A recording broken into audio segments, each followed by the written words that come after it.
My name is Mark Flatt and I'm the investigative reporter at the Goldwater Institute.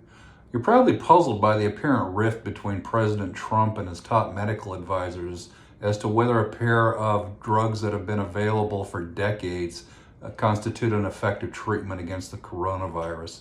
The president has called the studies on the use of a malaria drug that's been around since World War II a game changer.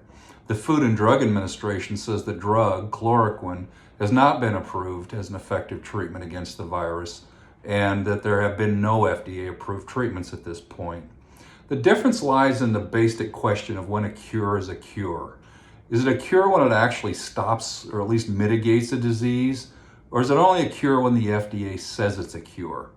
The answer lies in the labyrinth of FDA bureaucracy. Studies in other countries have produced strong indications that chloroquine, especially when used with a common antibiotic, have produced remarkable results in mitigating the symptoms of the virus and shortening its duration.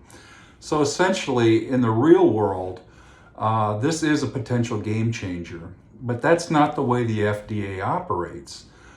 In order to qualify as an approved FDA treatment, a drug must undergo extensive testing in tightly controlled clinical trials where statistical data is gathered and analyzed. Only after it's been proven in those studies to be safe and effective does the FDA deem it to be approved. In essence, until it passes these studies, it's not a cure. Everything else in the FDA's world is just considered anecdotal information. Even in normal times, there's a robust debate as to whether the FDA is too risk averse, whether its decades-long bureaucracy for getting a new drug approved takes too long and costs too much.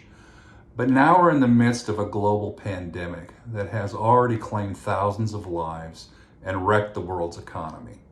What matters in the FDA's world is statistical analysis, paperwork, and procedures. What matters in the real world is finding an effective treatment as quickly as possible. Thank you, and if you'd like more information on this, please visit our website at goldwaterinstitute.org. Thank you. Bye.